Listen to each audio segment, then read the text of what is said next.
Hello everyone. Today I'll be talking about an important topic in anatomy and otorhinolaryngology, the anatomy of facial nerve. Facial nerve is the seventh of the cranial nerves, and as it carries sensory fibers as well as motor fibers, it is the mixed nerve. The course of facial nerve appears complicated to all of us, so why not learn it in parts? Let us start with the origin. Consider the square as the pons. Yes, this is where the seventh cranial nerve originates from. Call it the seventh nerve nucleus and the sixth nerve nucleus.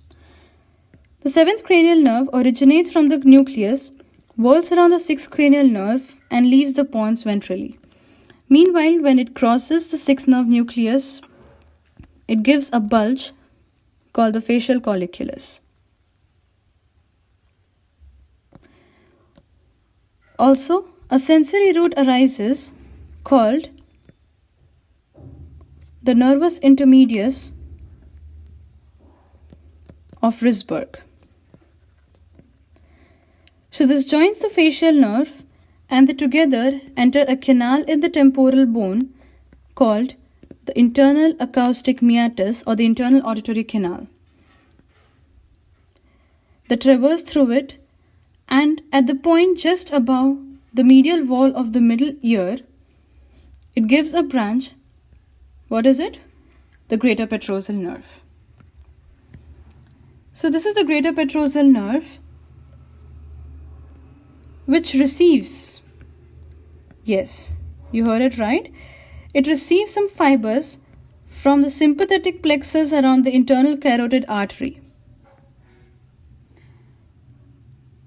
So this is the greater petrosal nerve.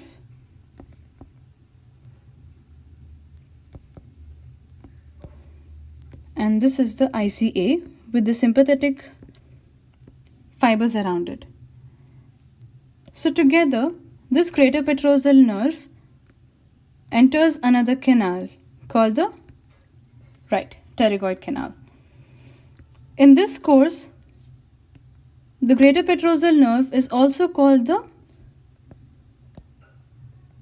nerve of the canal, that is, the nerve of pterygoid canal. Now, this nerve then relays in a ganglion known as the pterygopalatine ganglion.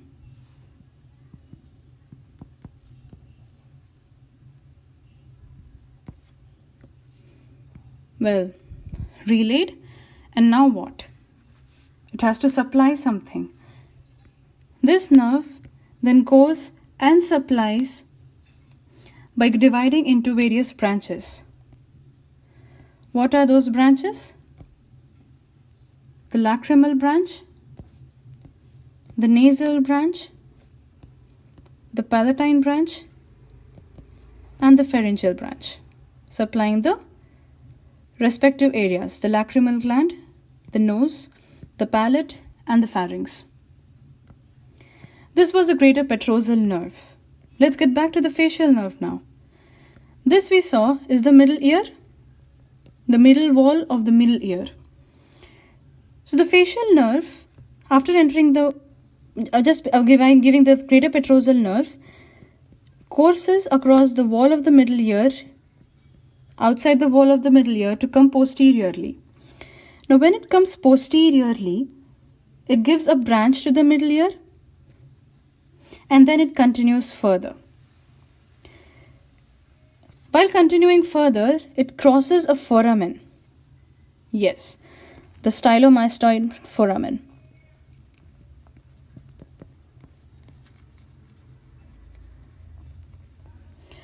Well, it crosses the stylomastoid foramen and continues further to give two muscular branches. What are they? One is to the posterior belly of digastric,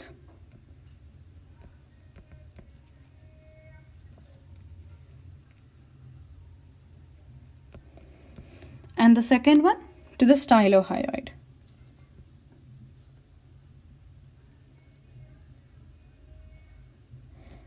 So these muscles are supplied by facial nerve. Well, after supplying this, the facial nerve then continues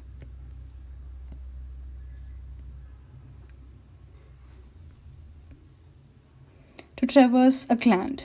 Yes, the parotid gland. Well, it goes through the parotid gland and it divides into two divisions. These two divisions then further give branches.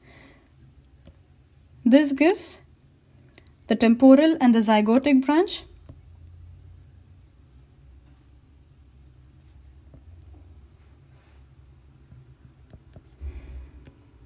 And this gives the three branches, that is buccal, marginal mandibular, and cervical.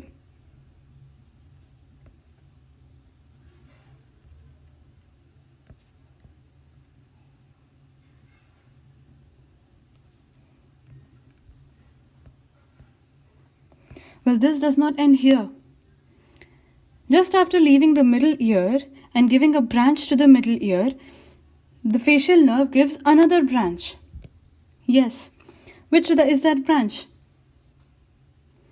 It is the chorda tympani nerve.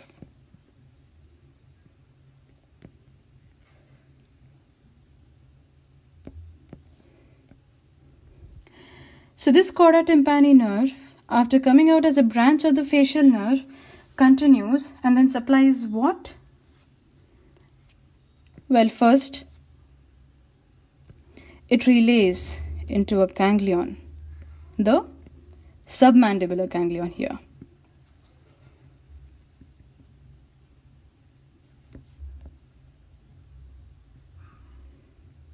So right, now after relaying into the submandibular ganglion, what does it do? It supplies two more glands. Yes, what are those glands? Submandibular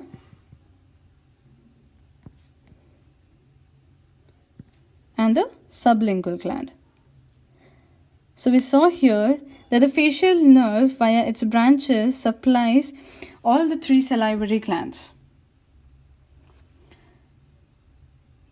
So this was the course of facial nerve in toto.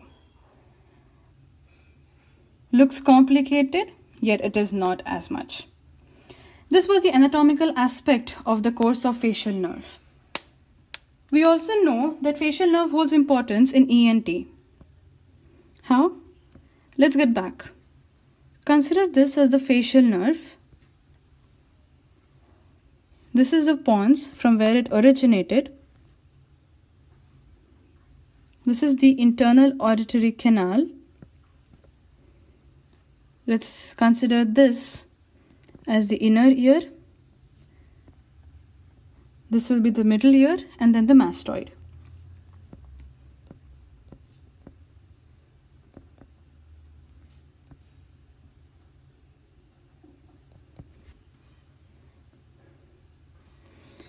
So from the pons it originated, it is called the intracranial part. Till the internal auditory canal. After that, it is called the meatal part.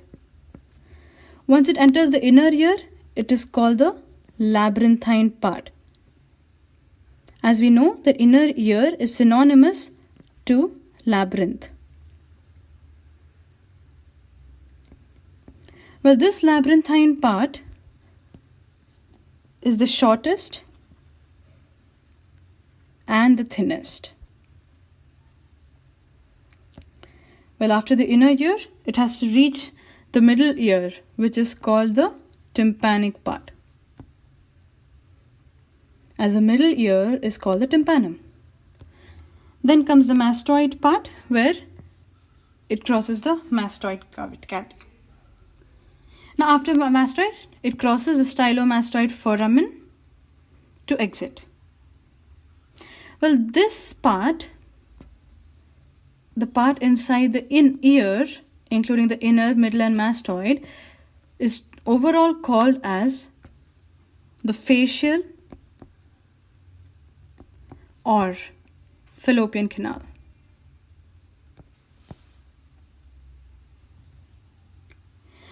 Now what if we take a cut here at the internal acoustic meatus? Well then, the internal acoustic meatus shall appear a circular part. Well, in this circular part, I shall divide into 4 parts and I'll get the places of some nerves. This is anterior, posterior, superior, and inferior.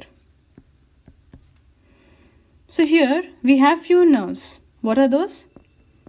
The 7th cranial nerve here, the superior vestibular nerve here, the inferior vestibular nerve here, and the cochlear nerve here. We know superior vestibular, inferior vestibular, and the cochlear together are the fibers of vestibulocochlear nerve, the 8th nerve. Here we have the 7th cranial nerve. Well, it is well protected. How? The 7th cranial nerve is under great protection in its posterior wall by the Bill's bar. Also, there is a protection in the inferior aspect which is called the falciform crest.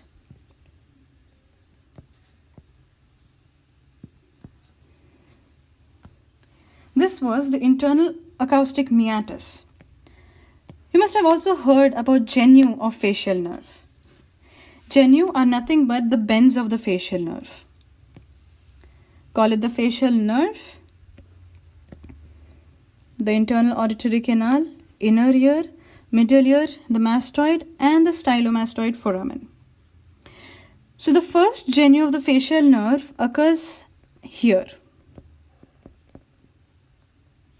I told this is the inner ear, at the level of processus cochleariformis. The processus cochleariformis is a part of the relations of middle ear, the medial relations. If we recall, then the second genu here comes here, where it gives the nerve to stapedius.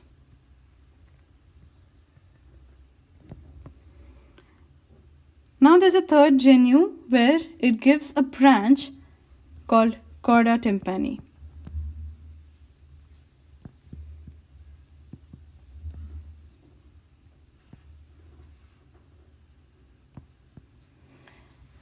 These were about the genu. Now when we talk about any injury into the facial nerve, we need to keep in mind that whenever there is an injury, for example here, how will the nerve be affected? Well, at the site, whenever there's a site of injury,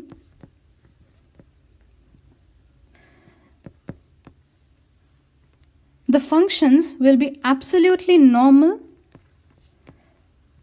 to the ones supplied proximal to the nerve injury, whereas distal to the injury,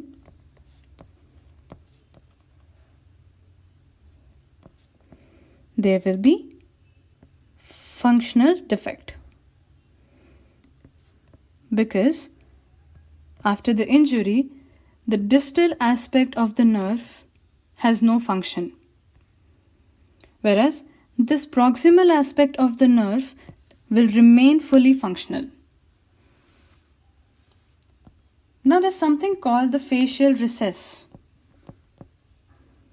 You must have heard about it. Just to look into the boundaries, the facial recess has a superior boundary, a medial boundary, and a lateral boundary. The superior boundary of the facial recess is nothing but the incus, one of the 3 bones of the middle ear.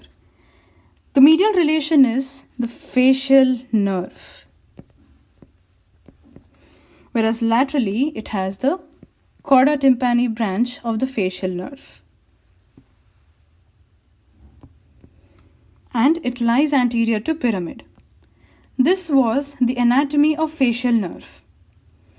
Well, we all know that variations always exist in human life.